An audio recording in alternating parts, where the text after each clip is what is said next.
being with children and able to sit back and listen to the way they feel about the world and the way they see the world, because it's just so delightful.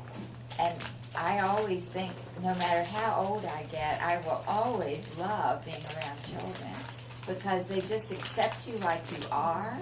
They love you like, you know, it doesn't matter if your hair is a mess, it doesn't matter what you have on, none of those things matter to little children. And they're so honest. I was wearing this sweater not too long ago, and I had a floral print blouse under it, and this little child came up to me and said, "I love your bathing suit." Percy, I love your bathing suit. I was so self-conscious the rest of the day. I wanted to laugh. Oh dear, it looks like summer, I guess. So of course I'm not wearing that again. Not with my sweater. But children are just so honest, and it's just so delightful. So if you can take a step back and enjoy them and follow their thinking and listen to them and talk to them, don't be afraid of them. They're not afraid of you. They're so honest and fun. Well, I asked Mrs. Brady to come and show us her teaching tricks and tips and some of the things that she does in her classroom. And I want you to feel free to ask her questions. And she's been here a long time, and she's wonderful at what she does. And we used to have everybody show their passion and bring their passion to their teaching. And I think that is such good advice for you to bring your passion to your teaching. If you like to cook, then bring some of the things you cook. If you like penguins, who brought the penguin? You like penguins? Yeah, she's our penguin girl. Kate, and so she shared her penguin. What'd she say? There are 54 types of penguins. Yeah. And they're all over the world. All over the world. How did you get to know how did you get to be interested in penguins? My mom bought me and my brother a penguin stuffed animal, which we named Pengy. I still have him. He's in my closet in my parents' house. I liked the way they looked, so I started reading about them. I was probably 4 or 5 years old. So my mom would always take us to the library, and I'd bring home stacks of penguin books, and I'd read them with my mom, and I'd read them to my little brother, and eventually they took us to SeaWorld in Florida, and I spent about an hour watching the penguins. And ever since then, I've been obsessed. They are kind of neat, aren't they? And different from any other animal. I'm just scooting out of the way. I promise I won't bite. And neither will Spice. Are you ready? Okay, yes. Okay. I'm Carol Brady, married to Tom Brady. If you remember Brady Bunch, the mom's name was Carol. And I want Alice, who was the housekeeper, but I don't have her. Tom Brady, dad's name. My dad's name. Tom's name is Thomas. But he had a birthday this weekend, and we were at Red Lobster, and when they came to sing happy birthday, they said, "What's your name, sir?" And he said, "Tom Brady." And the waiter said, "Come on." He whipped out his license. He said, "I'm Tom Brady. I go by Tom Brady." So he said, "Oh, cool." So they had people come and sing for him, but we laughed because we both have semi-famous names. The first thing, I brought Spice. I'm trying to move the box so you can all see that. She is a gerbil. Oh, sorry. She chews the boxes to keep her teeth short because gerbils are from the rodent family. That's the mice, the rabbits, the rats. They all chew to keep their teeth short, and that's why she chews. She has a food dish down here in the corner underneath the paper that has its seeds and corn kernels and things. And I call them gerbil Cheerios. They're little pieces of Cheerios that are round with a hole in the middle. And they look more like dog or cat food. But I think what I want to bring to children about animals is how you treat them. You know, they're kept clean, they're spoken to softly and nicely. I give her feelings, I have her say things to the children. They do not touch her, she's very small, and they don't understand about cause and effect. Too hard of a squeeze might get a bite or might hurt her. So what we did was went to the dollar store and found these little things. And they can touch this, but they can't hold Spice. And Spice used to have a sister named Sugar, and they both came from the SPCA, Sugar and Spice. Another thing that I'm big on is there are too many $800 puppies in the world to go to the pet stores and buy, but there are also too many little dogs, cats, gerbils in the SPCAs and the animal shelters. And so every dog we've ever had has come from an animal shelter, a rescue group. Spice is from a rescue group, and I called and said, do you have any? And they said, we just got 8, come on over. And the funny thing was I'd had mice and bunny rabbit and guinea pig. I just never had gerbil, and I really don't like to hold them. So they said, go in this room over here. There are 8, and we've sexed them. 1 was a boy, 7 are girls. Look at the 7 girls if you want girls, and pick out 2. Just pick them up, put them in your container. And I thought, no way. So what I did was took a tissue box and stuck it down in the container they had these little critters in, and I said, first one who goes in is going home with me. So first one went in, and I put it in my container, and I put the box back again and got the other one and put it in my container and brought them home. And when you do that for a classroom, you've got to do a little research. So I found out that they live in the desert, and they're sort of like the meerkat in that they live in colonies. They like to be with another animal. They tunnel under the ground, and they have a room for food and a room for sleeping and a room for being with other animals, other gerbils. But that's why she tunnels underneath this paper. She's a very inexpensive. She was $5 and the other one was $5. I had the glass aquarium. You can pick these up at flea markets if you just look. You need a water bottle. They drink very little water because they're desert animals, and they're not aggressive or vicious. I've put my hand in to clean and move her over just a little bit so I can get to her food dish. She's never made a move to bite. She does this noise, and I was telling my teachers, if you're not used to that noise, maybe that could make you a little crazy, but I just tune it out. But she chews on cardboard, and she also recycles. So my parents and children bring us tubes and boxes for her to chew. Now, how does she do without Spice? Did she miss Spice? She never showed us. Did Spice just It's up like and die? It's like, yes, and it's like our dog at home. I was waiting for the Pomeranian to really miss the Border Collie, and he didn't, and she acts like she never had a Sugar in there. But Sugar is gone. yeah, Sugar was sort of morbid, but it happens in class too. I got one to the top, and I said, where's your sister? And I got to looking, and she was on the bottom underneath the paper, just gone. There were no wounds, there was no illness, she was just gone. So, but these little critters live they can live up to 3 years, and I think she's going to make it. The other one didn't. And also, do you notice she's out and busy? She's diurnal, whereas those other little critters you buy, the hamsters and things, they are nocturnal. So they're up at night running on wheels and things. She goes to sleep at nighttime. So I will buy more. I did not go buy another baby after her sister died because they're family critters, and if I took a gerbil from another litter and put in there, she would see it as a stranger, and that's her territory, and she would feel the need to defend her territory. So I would be setting up another little critter to get hurt. So anyway, that's Spice. I've been trying real hard this rotation to stretch things up so that people like Andy, who are headed for older children, will have ideas when he leaves here. So, of course, my teachers all know we live by the timer, right? Don't we? But you can also live by the timer in your regular classroom with older children because they also do not have accurate senses of time. And math is going to last 15 more minutes, so you set the timer. And if they're not like my little ones, I attach it to them. But if they don't like that, then you just go over to Susie's desk and put it there and say 15 more minutes for math. When math is finished, put your papers wherever you want them to put them.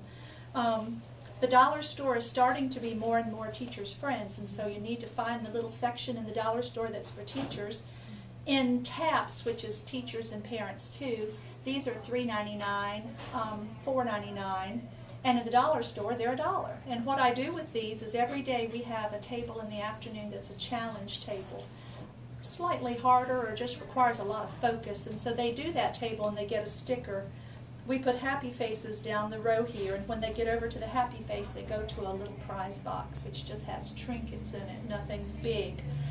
But they work very hard, and some of them come in and say, which one's the sticker table? Which is in effect saying, which one's the hardest table? They look for it because they want the stickers to get that reward. So do you buy the stuff that's in the trinket box? I do. You know, it's that's probably why it's not mega stuff. It's stuff you could. The last thing I bought was 50 packs of the Swedish fish and the sour fish. I think they were $2.79 or something like that. So you get 50 packs for $2.79, and they're going through them like gangbusters. But so timer, I think everybody needs a timer. And if you're wanting to buy something else I got at the dollar store, which was on the teacher row, and I haven't got to it yet, I want to do a whole week on science. And these are those grow in water things, and you know how kids love that. And Bella already saw it on my cart, and she said, what is that? And I said, you know, it's those little tablets you put in water and things grow. And she said, so cool. She's little, so that's always looking for my children. I've learned something too about getting children off a playground. So many years I ran around saying, okay, time for snack, come on, Billy, time for snack, come on. I never screamed, I don't like that, so I moved around having to make contact. Now we have a child who, they're our timer person, they use the timer, but now they also ring the bell. All I have to do is get the bell and hand it to Bella or Veronica, whoever's the timer person, and the other children hear this, and just like Pavlov's dog, they come flying up to the patio there to line up. I don't have to call anybody. I don't even have to say it's snack time.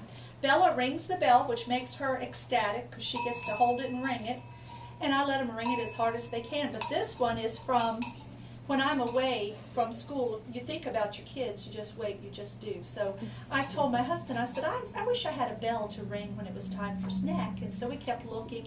All of their cows over there in Germany wear bells. Not with painting on it, I must admit, they're rather plain. But this was in the gift shop, and I said, do you think they could break it? And we looked, and he said no, he thought it was pretty sturdy. And I purchased this in Germany and brought back, and I've been so happy to have it with me. Another thing we purchased was when I was in London. You're going to think about your kids. And I knew I wanted to come back, and when I did Germany, I showed them on the map. We are constantly on the map because we have a lot of international children,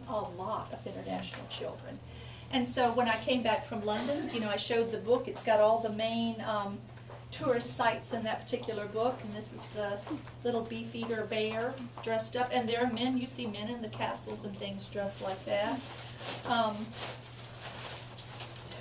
And this one, I think I said, it's just like the Queen's crown. Well, I'm sure I said it's just like, and the child looked in my face and said, the Queen gave you a crown? I said, had to buy it, but it's not exactly the same.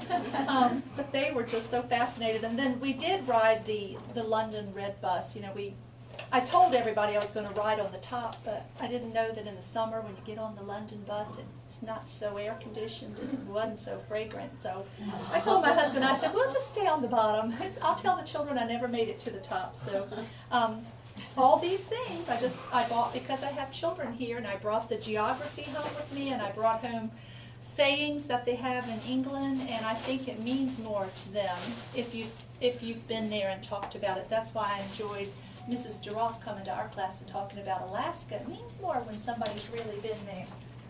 So think about your little ones when you're away, and know that you can bring that geography to your classroom. If you are teaching young children and you're interested in puppets, I always plug a certain place.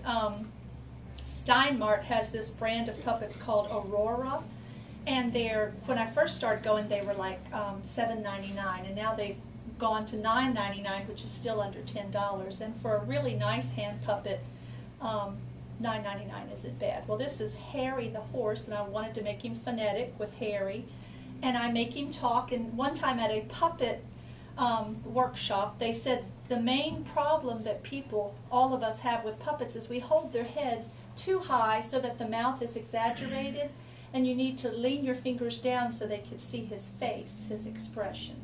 And I figured, well, yeah, I did that too. So hold his little face down and have him talk. And I had him talk, and I petted him. And by the end of the week, everybody loved Harry. And my mom came in, and she said, "Who in the world is Harry?" I said, "He's a puppet." And she said, "Well, her little boy, he wants one. Where did you get Harry?" So she was going to go to Steinmart and buy a puppet like Harry. So they have good quality things. The other thing that I'm really a big fan on is that if I make something, I want to have more than one use. And as far as older children, if you want to make the skill a little bit harder, you can make these work. In first grade, instead of saying, get out your workbook page and do math, I had them fish for the math, take those 2 fish to their desk and do that one, and then come back and fish for some more. It got movement in there. Of course, the math was being checked, and you can make the fish as hard as you want as far as numbers. But if you're not doing fish, think about multiplication, think about division, think about subtraction. Just the fishing is fun. This is a Lincoln log and a string, any kind of string would do. And these little magnets are at Radio Shack, and you can get, like a dozen in a pack. And it doesn't have to be round. They also come in little bar magnets. So for science, it's a cheap source of magnets, and for fishing poles. Those little ones you buy in the store, the little plastic things, those are broken, it seems like, within a day or two. I like to buy books, and I like to get the character that goes with it, so I've got maybe at least 20 Franklin books, and as far as Arthur, maybe 12 to 15 of the Arthur. But it helps if you have the character to go with the stories that you're covering. Do you try to let the character read the story or tell the story? I ask the character questions sometimes. I never know from one day to the next exactly what I'll do with the character. It's sort of spontaneous. Sometimes I have them ask the children questions. And the children just watch it. So they do, and if you have a child, we've talked about it before, if children are misbehaving, say you're misbehaving and he's not, I can say that Arthur wants to sit with him because he's doing such a good job, and this child straightens right up. And they may even said, well, I want Arthur to sit with me too. And I say, I know you do, and Arthur is watching. As soon as you're doing the right thing, you'll get a turn too. And it saved me from having to say, sit still, keep your hands in your lap. These are, it says combination fish. These are all math, the top part's all math oriented with little addition. But you could put your multiplication, your division on here. And the other thing you can put on here are your spelling words that you're going to have a test on Friday. So that when you fish and catch them, you have to identify. We also have alphabet here. You can put a phonetic picture on one side, and they have to tell you, and then the letters on the other. So that it doesn't have to just be preschool, doesn't have to be kindergarten, doesn't have to be first grade. But I found that I could pull a lot of my stuff up to first grade, and they sure got more excited about it than they had when they do it on paper. The other thing I did in first grade, because the curriculum drove me crazy, it was so stagnant and easy for most of my kids, is when they finished what's required, I set up two tables on each side of the room. One was art-oriented and one was science-oriented. And when you finish that school-required curriculum activity, and I check it and make sure that you gave me your best effort, this half of the room would go to art today, and this half would go to science. And then the next day, this group would go to art and this group would go to science. So I only had to reset the tables every 2 days. I came up with that to save my sanity, because I couldn't stand to see little children finish their work and have nothing to do. I had a reading corner in the back. Most of them couldn't read. They could go look at books, and as soon as you got 2 or 3 back there, you've got playing. If I had those tables set up, we had lots of art to put on bulletin boards. The science, I felt like they were learning. They had to tell you what they learned at the science table when the day was done. So and yes, you provide materials for that too, and you don't get any attaboys or attagirls for doing that, but I was happy. I thought I was giving them more than just the regular curriculum. The other two things, I guess, is this is a cup with a sock. Men's socks work best. And it's a Feely box, Feely cup. And you can put anything in here once again. It could be your spelling words, it could be your multiplication, your division, it could be alphabet letters for us, it could be phonic pictures, it could be sight words. So little Feely cups are good, and then these little things are made by Discovery Toys, but the nice thing is the pockets empty out, so that what you put in the pocket is up to you once again. You can see that we did some letter identification so that the D shows. And what you do is you toss the block, and you could pick the child who's going to answer, or it can be a group activity where everybody has to say what it is. So you basically throw it into the middle of a group, and the one that's on top, the D, is the one that everybody identifies. But for little children, it came with activities that say, shake your tail and spin like a top, and you're getting movement into the day. And this one says sound like a thunderstorm. So there's a multitude of things you can put in here. And we've got in the bottom of the box, because you don't want to throw away ones you've made, there's a whole assortment of things in the bottom to put in there. Let's see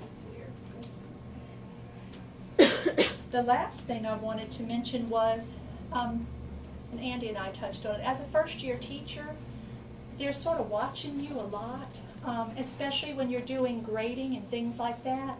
So with older children, you could say, either today's activity or tomorrow's activity is going into your portfolio. I'll let you choose which one you think is better, today's activity or tomorrow, and then you'll take it back and put it in a folder that has your name. Our children aren't quite to that level, so what I do is I watch what we do, and I save things and put in here. And parents come to conference. I usually have the children draw 3 pictures, a person, a house, and a tree. And then in May, right before we finish, I have them draw that again. And we put them side by side to watch the dynamics of a child who's just entering school and a child who's leaving at the end of the year. I brought Molly's from the morning and Riley's from the afternoon. And I'll just show the difference in an afternoon child and a morning child. And they're both developmentally sound. I mean, they're both doing what they're supposed to do. Molly has a huge Mr. Potato Head with features on it. And Riley has this cute little person here with a trunk and little fingers and feet. And so at the end of the year, you don't show them, you don't coach them, you just ask them to draw it and then file it away. And then at the end of the year, you ask them to draw it again. You don't say, this is what you drew in September, now let me see what you draw, because that would be tainting what she does now, so you don't show her this. Also in here, I always do something called an interest inventory. And this one says, I am Riley, my favorite colors are pink and purple, my favorite number is 5, animal I like is a zebra, my friends are Megan, Audrey, and Brianna. My favorite toy is Barbie, my food is spaghetti, and my TV show I like is Franklin. And this is just a snapshot of her on that one day, because you can take a child this age and go back in a week and ask her these again, and the answers can change. So, and I explain that to parents. But I still have these from when my girls were younger. They both came through this program, and one of them says, my favorite thing to wear. And the child answered, my pink dress with flowers on it. And then suddenly when they got to first grade, they turned into I don't like dresses girls, and they still don't like dresses very much. But they were reading that, looking at that as adults, and Carrie said, I never would have said that. I never would have said I like the pink dress with flowers. I said, I have it right here that you said it to your teacher. And she was like, well, I don't like it now. I said, I understand that. Other things in here are, and you know what, we had to make these. There's not a nice little booklet that says all these things are for your portfolio. So you want to think about what's the basics we need to know, and this was just made on computer, numbers 1 to 20, geometric shapes, and we check off what she knows and what she doesn't know. We do numbers, alphabet, the shapes, and then we start saving little pieces of work in here. As a new teacher, the more things you can have in your portfolio, and I don't mean every day because that would be horrible, but the more pieces you can put in there, at the end of the year when that parent comes and says, I think he deserves a B, not a C, and you've got a portfolio of work that shows a lot of C papers, you've got stuff to back you up. Especially when you've been teaching longer, you get questioned less, but when you're a new teacher, the parent will push you that her child deserves a better grade than not, and if you have nothing to show, you know, it's your word against them, and the parent will push and push to try to get what she wants. So portfolios are important, pictures are good. We talked about taking pictures of things you do that first year and tucking them away, and at the end of the year when you meet with the principal, you've got things to show her too. What they'll do is send the vice principal in to write up a critique of you maybe twice a year that first year. And you folks will be fine because it's somebody watching you, and we have oral preschool coming in to watch us, we have their teachers watching us, we have parents watching us all the time, and so when the principal moseys in and sits in the back of the room, you won't totally panic. So how do you use these for parent conference? I start with the icebreaker, I start with the interview sheet, and then I go through the whole packet with the parent, and then I ask for questions, and I say where we want to go for the next semester. You know, this is what we have now.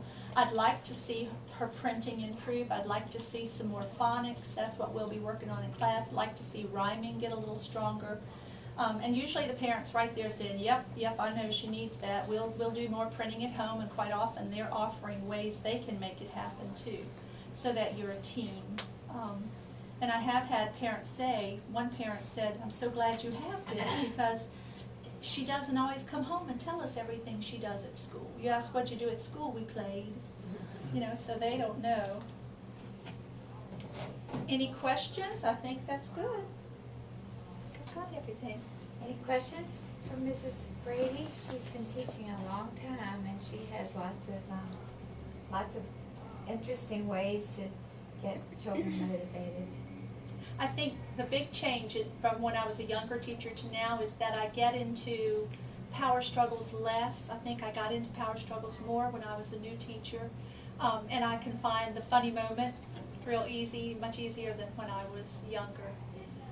And Dr. Kersey says if you don't laugh at least one time during the day with the kids, you probably are not in the right profession because they're unpredictable. And I still have two things. One little boy walked in, the first day of school, he walked in, he looked around my classroom and he said, so, where's your bed?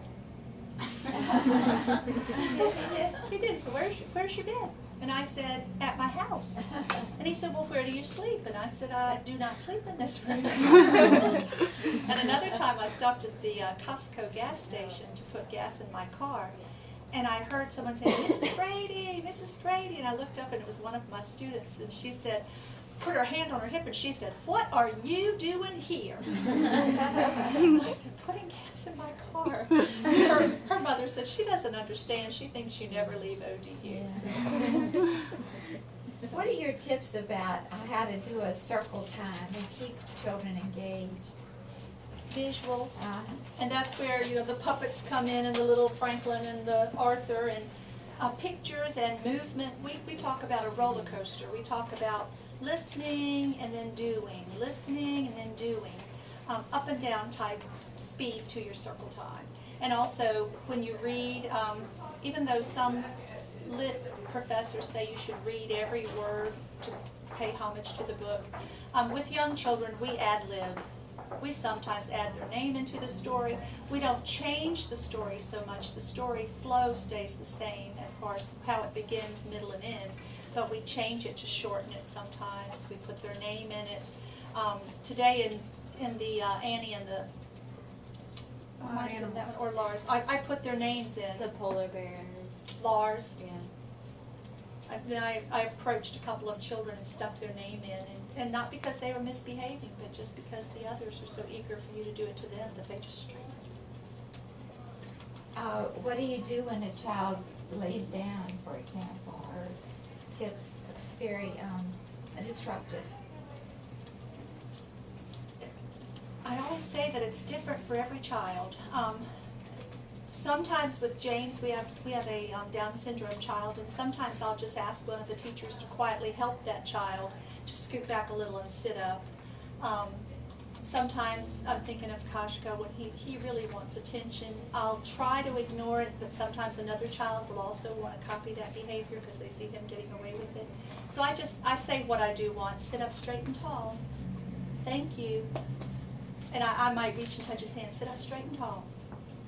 Do you ever invite them to leave the circle and go sit somewhere? If they're hurting another child, Uh-huh. usually I don't invite them to go sit around Not the too room far because away.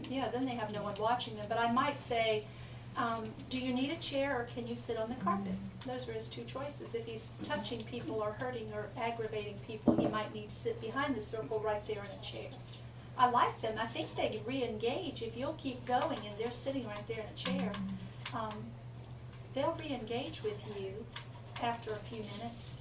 And then how do you handle their taking off on a subject and wanting to tell everybody or talk to you about it? Because that's what Like the so they do that. Uh-huh. Thank you for telling me, or tell me about it on the playground. Can you keep that in your head right now? And they'll say, Miss Brady, and I'll say, is it about a polar bear? Well, no. And I'll say, well, can you wait just a little bit? Right now we're talking about polar bears. And redirect them to what we are talking about. And sometimes that doesn't work. Sometimes they just keep spouting it right out. My snake eats mice, and he sheds his skin, and he lives at my house. You know, as if we're talking nothing about her snake. So sometimes they're just. Do you just try to go on? I think that's the hardest part for you all, don't you think so? Is knowing when to let a child pull you in that direction. And I see that a lot when I'm coming and seeing your classrooms, and I realize how hard that is for you to not give in to it when a child says, but guess what I did this morning? And then it's such a temptation to say, what did you do this morning? And then you're losing them. So you really As soon as that one tells, then that one wants to tell, and that one wants to tell. And then I went to Red Lobster, and I went to the Pumpkin. And they're very much, with show and tell, I've had to go from the show and tell needs to tie into what we talked about or talking about, and I had to have the moms and dads help us because they were just bringing every little podunk toy they've ever had in their life, and they're wanting to say, this is my Barbie and this is my Lego man. When do you do show and tell? If it's what we're talking about, if it's really pertinent, they can bring it to circle time. But if it's not that pertinent, for example, one little girl's mom brought fabulous pictures of Alaska. We did use those at circle time. And I let her come sit beside me as we showed them. But otherwise, it's at the end of the day, and it needs to be something we're talking about, not just your toy from Lego World. Can you all think of some struggles you've had when you took over? Because it's so easy, when you see the teachers doing it, it seems so easy. And then when you're up there, you think, what am I supposed to do with that? What am I supposed to do with that? What I want to know is, how do you manage it when you don't have 3 practicum students?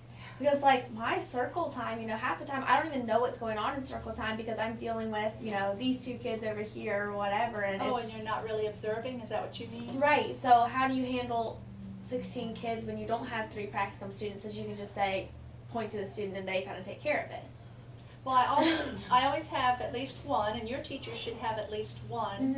You mean when you're in the public school, is that what you're saying? I mean, just in general. I mean, out, not necessarily in the Child Study Center Right. because you always are going to have the assistants, but You can have the child sit more up toward the front where you can reach them. You can have them hold something that you need them to hold. You can tell them that they've got a turn coming in just a few minutes. We separate kids all the time. You've always got those 2 that if they sit together, they're not going to listen. They're going to play with each other.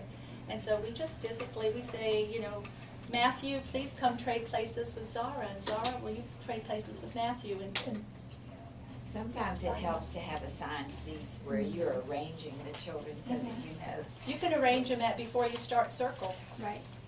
Well, one teacher said one time, I had a dream last night and it was the best dream. And I'm thinking, and she said, I dreamed that you each had special spots. And she sat the children around the circle, and I knew exactly what she was doing because she was separating problems, putting non-talkers with a talker in the middle so they wouldn't be able to talk to the ones on each side. It worked. The kids listened to her. And the next day she said, remember that dream? I had it again last night. Let me see if I could get you like you were in my dream. And she's placed them again. They have no idea we were moving them because they were either not so much naughty either. They're probably developmentally appropriate when they're tickling and touching and talking out. We're just trying to curb it and help them listen a little bit better. I think one of the hardest things is to just reinforce what you want and not give attention to what you don't want. And I was being filmed when I was reading a book, and this one child just got up and came over and was talking to me like this, and I just kept on talking to the children around her and asking them questions. And finally, she went back and sat down because she got no attention from me. But it's so hard. It was so hard for me to just act as if I didn't see her. And another thing I think that is very important is for you to read your group. And if there's more than 3 children not paying attention to what you're doing, then you need to step it up or do something different. And sometimes you can just do the unexpected. You can say, everybody close your eyes. And then say it. And now thinking with your eyes closed, think of what might happen next. Just try to think really fast about a way to change the atmosphere of what you're doing. And of course, a very important one is to get them up, get them moving around, stand up. But you have to control all of that, and you have to think ahead about a way to control it. If you just say everybody stand up, of course, that's not what you want. You want a few of them to stand up at a time. And another thing. That thumbs going up and thumbs going down, I can do that when they're getting rowdy, and they'll all just fall right back in line. Tell them how you do that. Tell the other children. Tell these other students What you it do. is. It's real simple. It's thumbs going up and thumbs going down. Dance them in a circle, round and round and round. Dance them on your shoulders, dance them on your head. And usually by shoulders I've got everybody. Dance them on your knees and tuck them into bed. Toot, toot. Thumbs going up and thumbs going down. Dance them in a circle, round and round and round. Then they're quiet, and then I just start on and go again. And we can do that at snack, we can do that at circle, we can do that on the wave while we're getting a little loud while we put our coats on. You definitely need a song. You definitely need a song that you know and they know, and that you can, and they don't care if you sing the same song every day. You don't need to change it up. I did Twinkle Twinkle Little Star, and I did this, and so you have to have some way to get their attention, and the more you do it, the better that you'll get at it. Any questions that any of you have about what you're doing that's you need help with? What about like a defiant student, just blatantly defiant, and any request you make, no, or how was your weekend, don't talk to me, or how do you deal with someone like that seems like either angered or just doesn't respect you and just blatantly defiant? I definitely would not respond to it. I would definitely move on to the next child and not give him any attention, so it doesn't pay off for you to, for him to be rude to you. You move on. And then I think if it continues, then I think you need to address it in a different way. And maybe take that child, when you have a chance, take that child off to the corner and talk to that child by yourself. And You gotta get on your knees, think, I'm gonna take my little critter, I've got children coming soon, so I'm gonna go unload okay, her. what were you gonna say? Get down on your knees, take him outside in the hall, get on your knees and say, is there a problem? Is there something you need to tell me? And just give him the old look in the face and see what he says. And it sounds like maybe if it's still early, it sounds like he doesn't have a good bond with you yet, so you wanna catch him on the We were playground. both noticing it like every day, just every Do day. you ever have reason to praise him, like on the playground? Yeah, or we on try, neutral? or giving him the good moments when Right. he does do well. Is it one child you all are talking about? Yeah. Even just like greeting them every day when they come into the classroom. Like I had a problem with one of the kids, and I just every time that child walks into the room, I say good afternoon, Yeah. so and so. Like And just smile. yeah, just so you can make a good connection with them, as opposed to if they're always being defiant, making choices, or what have you. And the trick is to try to get a relationship going, but that's not what you want. You want to just forget that child because that child's causing you trouble. And it's really hard to do that, but if you're the teacher and you have a child that's really giving you a hard time, then I think you have to think about when can I find this child alone, and what can I do to try to get a relationship going. And actually, I always say to find the child's sweet spot, to try to find something that this child really likes, and try to maybe bring in something that you know this child will like. Tell him you have a secret that you want to tell him about, and you hopefully hope that he will be polite all day long, or hopefully he will say some kind things so that you can share that with him. And you just have to work really hard at that. Sometimes it helps to take a child for a walk, and tell him you want to do something special with him, and ask him to go with you when you can leave the room and go for a walk, or stay after school and talk to him, or stay in before recess or after recess or during recess, find a time to talk to him. It's hard, but that's what you really want to do, is to build a relationship with the difficult child. Find a way to get him turned on. Any of the rest of you having trouble with any particular things when you're teaching? Anything that's a challenge for you? I think it's keeping kids on task. So we have a couple in our class that are everywhere except for what they're supposed to be doing at their centers. So they're focusing on everyone else around them, and it's just trying to keep them on task. It's how do we go about doing that? Sometimes the task isn't that challenging or that interesting. So then you have to think up a way to make it more challenging or more interesting. And that often happens where children, it's not really developmentally appropriate for every child there. One child maybe it's appropriate for, but the others have already mastered that. So then you have to think fast about a way to make it more challenging. I think that's one of the hardest things for me too, is the differentiation. And my minor is special ed, and I'm getting my licensure in that too, so I've learned a lot about it.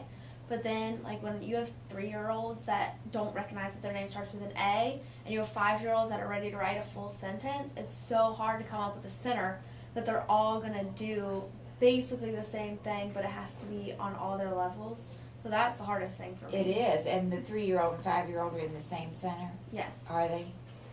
Because, yeah, it's hard. Yeah, that would be hard, and I would think that they would take the children that could do something and make it harder for those children, but you'd have to always be grouping the children. Yeah, and that's according one to of the things too, is my teacher's really good though about she'll give us a list and then she'll mark, like, all these red ones are in this group, all the green ones are this group, the blue ones are this group, so that it's, And that is You know, differentiated. so it's helpful, but then at the same time it's kind of, it's still hard. Yeah. And it's the basic same activity that you have to get them all to do. remember the fact that children learn a lot by teaching somebody else. So oftentimes, the British infant schools always had multi-age group in 3 years, and they always paired up a child who couldn't do something with a child who could do it, and said, you go over here and you teach him how to do it. That is very, very helpful. You learn more when you teach than you do when you're not teaching. Yeah, we did a lot of that today in You one of did? our centers.